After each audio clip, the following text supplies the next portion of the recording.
सोचिए कि ऐसा अटैक जिसमें ना बम गिरता है ना गोली चलती है, लेकिन एयरक्राफ्ट के पायलट की आंखों तक को अंधा कर दिया जाता है। और ये अटैक किसी टेररिस्ट ग्रुप ने नहीं बल्कि एक सुपर पावर ने किया है, चाइना।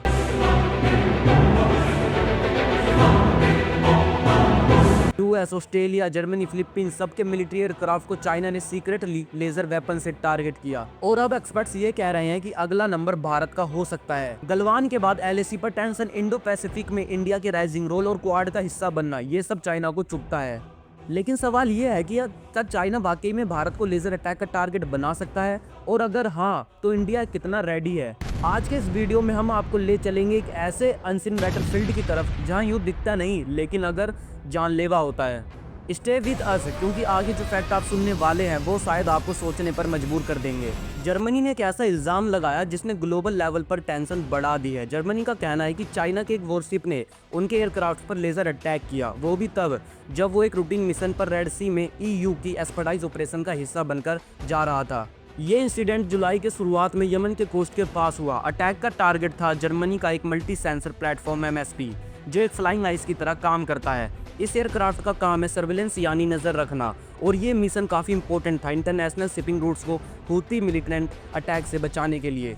जर्मनी के फॉरेन मिनिस्ट्री ने इस अटैक को कम्प्लीटली अनएक्सपेक्टेबल बोला। उन्होंने तुरंत चाइना के एम्बेसडर को बुलाया और ऑफिशियल प्रोटेस्ट रजिस्टर किया। जर्मनी के ऑफिशियल स्टेटमेंट के मुताबिक लेजर किसी भी प्रेयर वार्निंग के बिना डायरेक्ट एयरक्राफ्ट पर फायर किया गया। चाइनीज वॉरशिप के कोई सिग्नल या कम्युनिकेशन नहीं आया।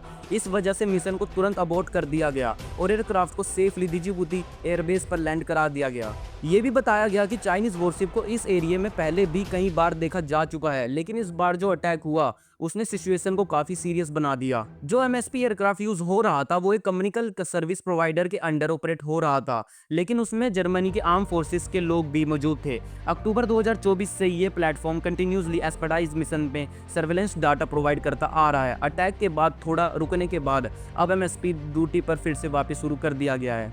एस्पर्टाइज मिशन में जर्मनी के अलावा कई और यूरोपियन कंट्रीज भी शामिल है, जैसे France, Italy, Netherland, Finland, Greece, Sweden, Estonia, Belgium और लैटविया।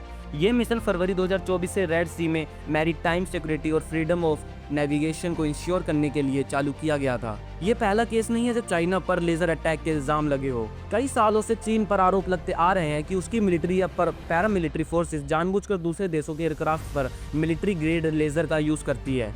अब सिर्फ अमेरिका ही नहीं बल्कि ऑस्ट्रेलिया, फिलीपींस और अब जर्मनी जैसे देशों ने भी इसे लेकर चाइना के खिलाफ कड़ा डिप्लोमेटिक प्रोटेस्ट किया है। अमेरिका कई बार लेजर अटैक का सामना कर चुका है। पहला 2018 डिजिबूती अमेरिका का C-130 ट्रांसपोर्ट एयरक्राफ्ट मिशन पर था, तभी चीन की तरफ से लेजर अटैक किया गया। ये इंसिडेंट में 2 अमेरिकन क्रू मेंबर्स को आंखों में इरिटेशन और इंजरी जैसी दिक्कत हुई थी। अमेरिका ने तुरंत चाइना को फॉर्मल प्रोटेस्ट दिया, डिमार्च फाइल की गई। दूसरा 2020 फिलीपींस सी यूएस नेवी के पोसिडन P-8 सर्विलेंस एयरक्राफ्ट पेट्रोल पर था और तब भी चाइनीज PLA ने उस पर लेजर बीम फायर की, यानी एक पैटर्न बन चुका था। ऑस्ट्रेलिया जैसी कंट्री पर भी 2 बार लेजर अटैक से हमला हो चुका है। पहला 2019 चाइना साउथ चाइना सी रैन हेलीकॉप्टर और ऑस्ट्रेलियन P-8 एयरक्राफ्ट पर लेजर पॉइंटर्स का यूज हुआ, possibly by China's maritime military या नेवल फोर्सेस। दूसरा 2022 एराफूरा सी एक चाइनीज वॉरशिप ने direct military grade laser use किया ऑस्ट्रेलियन एयरक्राफ्ट पर। डिफेंस मिनिस्ट्री ने इस एक्ट को अनसेफ एंड अनप्रोफेशनल बताया और चाइना के अगेंस्ट स्ट्रॉन्ग प्रोटेस्ट इशू किया। फिलीपींस जैसे देश पर भी एक बार चाइना ने लेजर अटैक से अटैक किया हुआ है। 6 फरवरी 2023 स्प्रेटलिया आइलैंड BRP मेला पेशुआ फिलिपिनो वेसल को चाइना कोस्ट गार्ड ने लेजर से टारगेट किया। इस इंसिडेंट में कुछ फिलिपिनो सेलर्स को कुछ पल के लिए टेम्परेरी ब्लाइंडनेस तक हुआ। प्रेसिडेंट मार्कोस JR ने तुरंत चाइनीज एम्बेसडर को सैमन किया, फॉर्मल प्रोटेस्ट फाइल हुआ और नेशनल टैक्स फोर्सेस भी बनाई गई। यूएस, जापान, ऑस्ट्रेलिया और जर्मनी ने फिलीपींस को सपोर्ट किया और इन सबको मिला के एंड में जर्मनी एक लास्ट था। जब जर्मनी ने आरोप लगाया कि चीन की एक वॉरशिप ने उनके सर्विलेंस एयरक्राफ्ट पर लेजर मारने की कोशिश की, तो सबको ध्यान एक ही सवाल पर गया, वो चीनी युद्धपोत आखिर वहां कर क्या रहा था।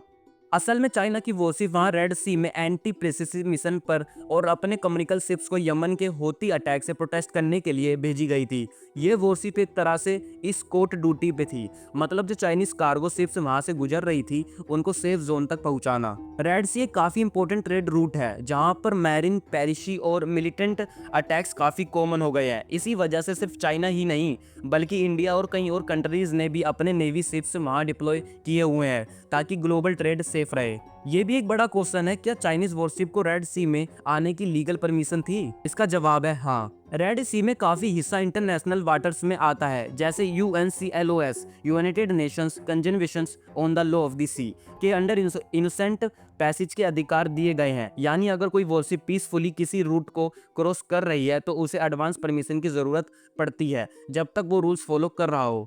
दूसरा इंपॉर्टेंट पॉइंट ये है कि यमन के होती रिबल्स जो इस रीजन में कंट्रोल रखते हैं उन्होंने चाइना और रसिया की कम्युनिकल और मिलिट्री शिप्स को वहां से पास करने की स्पेशल परमिशन दी हुई है। इसका मतलब चाइना की वॉरशिप वहां इलीगल नहीं थी, वो एक रिकॉग्नाइज्ड प्रेजेंस थी even by the controlling local group. तो प्रॉब्लम क्या हुई? सब कुछ लीगल होने के बावजूद प्रॉब्लम तब शुरू हुई जब चाइना वॉरशिप ने बिना किसी वार्निंग के एक जर्मन एयरक्राफ्ट पर लेजर पॉइंट कर दिया। लेकिन सवाल यह है कि चाइना ऐसा कर क्यों रहा है? क्या ये सिर्फ पावर दिखाने का तरीका है या फिर इसके पीछे कोई बड़ी जियोपॉलिटिकल स्ट्रेटेजी छुपी है? सबसे पहला रीजन है पावर प्रोजेक्शन। चाइना चाहता है कि दुनिया को पता चले कि वो सिर्फ ऐसा एशिया तक सीमित नहीं है, चाहे वो रेड सी हो, साउथ चाइना सी हो या इंडियन ओशियन, चाइना हर जगह अपनी मिलिट्री प्रेजेंस दिखाना चाहता है। ये लेजर अटैक एक सिंबलिक मैसेज होता है कि हम यहाँ भी हैं और हम पावरफुल भी हैं। दूसरा रीजन है वार्निंग या सिग्नलिंग। ये लेजर अटैक किसी मिसाइल की तरह डिस्ट्रैक्शन तो नहीं करता लेकिन साइकोलॉजिकल प्रेशर बनाता है। ये एक सिग्नल होता है कि हम तुम्हें देख रहे हैं, हमारे एरिया में घुसोगे तो हमें आपको महंगा पड़ेगा। ये वार्निंग ज्यादातर उन देशों को मिलती है जो चाइना की पॉलिसीज को ओपनली ओपोज करते हैं, जैसे यूएस, ऑस्ट्रेलिया, जर्मनी और फिलीपींस। तीसरा रीजन है साउथ चाइना सी में और इंडो पैसिफिक पर अपना फुल कंट्रोल जमाना। चाइना साउथ चाइना सी को अपनी टेरिटरी के जैसे ट्रीट करता है और जो कंट्रीज जैसे फिलीपींस, वियतनाम या ऑस्ट्रेलिया इसे अपोज करते हैं उन्हें वो लेजर या एग्रेसिव पेट्रोल्स के जरिए डराता है। एक डोमिनेंस स्ट्रेटेजी है कि कोई भी फॉरेन पावर उस एरिया में फ्रीली ऑपरेट ना कर सके। चौथा कारण है इंटरनेशनल लॉ को चैलेंज करना। चाइना मानता है कि UNCLOS जैसे इंटरनेशनल रूल्स उसके फेवर में नहीं है, इसलिए वो अपने रूल्स खुद बनाना चाहता है और दुनिया को फोर्सेस करना चाहता है कि वो इसी रूल्स को फॉलो करे। ये मूव डायरेक्टली अमेरिका और यूरोप को रूल्स बेस्ड ऑर्डर को चैलेंज करता है। और पांचवा कारण है डोमेस्टिक प्रोपेगेंडा। चाइना की कम्युनिस्ट पार्टी अपने लोगों को दिखाना चाहती है कि उनकी मिलिट्री PLA दुनिया की बड़ी पावर है, जैसे अमेरिका या नाटो से टक्कर ले सकते हैं। इसी पब्लिक का नेशनल प्राइड बढ़ता है और गवर्नमेंट की प्रोपेलिटी भी।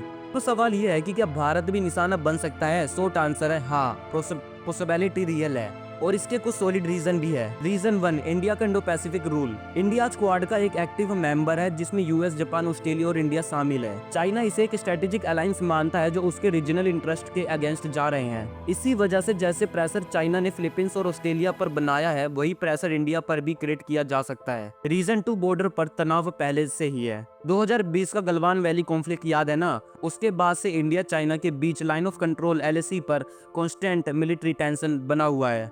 रिपोर्ट्स के मुताबिक चाइना ने LAC पर ऑस्टिक वेपन से यूज किया है तो जिससे इंडियन सोल्जर्स को नुकसान पहुंचा था। और 2022 में अरुणाचल के पास लेजर रैगिनन फाइंडर्स भी यूज हुआ, शायद रिकोनाइंस के लिए।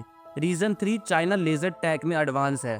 चाइना ने ऑलरेडी ऐसे डायरेक्टेड एनर्जी वेपन्स DEWS बनाए हैं जो एयरक्राफ्ट को टेम्परेरी ब्लाइंड कर सकते हैं, ड्रोन्स को कंफ्यूज कर सकते हैं, ग्रुप्स ट्रोप्स की आंखों पर इम्पैक्ट डाल सकते हैं।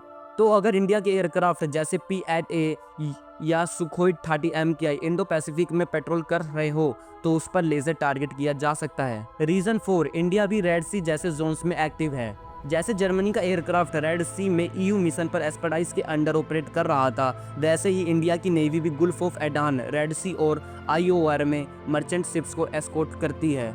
तो सेम सिनेरियो इंडिया के साथ भी हो सकता है, लेजर से थ्रेट क्रिएट करना बिना वॉर के इंटिमिडेशन में।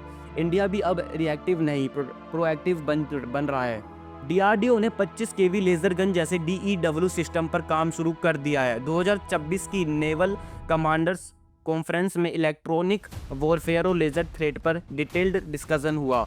नेवी और एयरफोर्स दोनों अब सर्वेलेंस और काउंटर लेजर सिस्टम पर काफ़ी फोकस कर रहे हैं। तो क्या चाइना फ्यूचर में इंडिया को भी लेजर अटैक्स या ग्रे जोन स्ट्रैटिक्स से टारगेट कर सकता है? जवाब है हाँ, और कुछ हद तक ऑलरेडी कर चुका है। इसलिए इंडिया को चाहिए सर्विलेंस और काउंटर इलेक्ट्रॉनिक सिस्टम में इन्वेस्टमेंट, DEW टैग को फास्ट टैग डेवलप करना, स्ट्रेटेजिक वाटर्स में डिप्लोमेटिक और मिलिट्री रेडलेंस को और स्ट्रेंथन करना। लेकिन इन सब चीज़ को देखकर ये चीज़ तो पता लग गई है कि चाइना पावरफुल तो है और उससे डायरेक्ट वॉर करना बहुत ही मुश्किल है, क्योंकि इतना कुछ होने के बाद भी उसने US ने या नाटो चाइना पर डायरेक्ट हमला नहीं कर रहे हैं। लेकिन इनको छोड़ो, इंडिया को ये सीरियस लेना पड़ेगा, क्योंकि हम तो पड़ोसी हैं और पड़ोसी से ज़्यादा खतरा किसको होगा।